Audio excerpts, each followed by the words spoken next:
The Archbishop's office was quiet, too quiet for a building that held centuries of whispered prayers. Rain tapped softly on the stained glass windows as Archbishop Damien stared at the young man standing before him. Father Chike, tall, calm, confident, with a faith that looked too strong to be shaken. "Sit down, my son," the Archbishop said. Chike sat, unaware of the shadow that had followed every priest who once received this same summons. Damien folded his hands. "Do you know why you're here?" "No, Your Grace." The Archbishop exhaled heavily. "There is a village in Anambra State. The old maps call it Umueke." Chike nodded. Damien leaned forward. "I send every priest there disappears." The words hung in the air like smoke. No body, no clue, no explanation. They simply vanish, as though the village swallows them. Chike remained still. Then why send another priest? The Archbishop looked at the young man's face for a long time. "Because you volunteered for rural missions, and because," his voice grew faint, "you are not afraid." "I am not," Chike replied simply. The Archbishop whispered, "They all said that." A cold tension filled the room. Chike took the old man's hand. "If God is sending me, then something in that village must be set free." Damien nodded slowly. "So be it." But fear trembled in his eyes, not for the village, but for the fate of the priest standing before him. The journey to Umueke started like any other. Chike drove his motorcycle across long stretches of empty land. But the farther he went, the quieter the world became. No birds, no running animals, no sound of wind brushing through leaves. Just silence. Thick, unnatural, heavy. By late afternoon, Chike reached a narrow dirt path. The signpost was crooked, handwritten, and almost scratched out. Umueke, turn back. The letters looked carved, not written, like someone used a sharp object in a hurry. Chike swallowed. He rode on. The forest grew denser, branches forming dark arches above the path.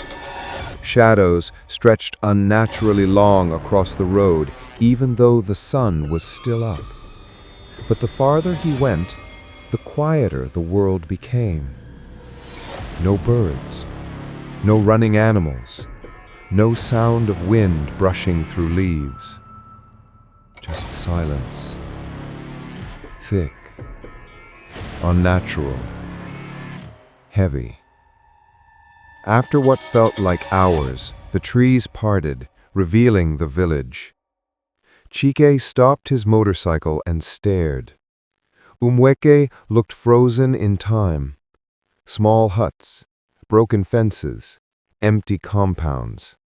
No children, no movement, not even smoke from cooking fires.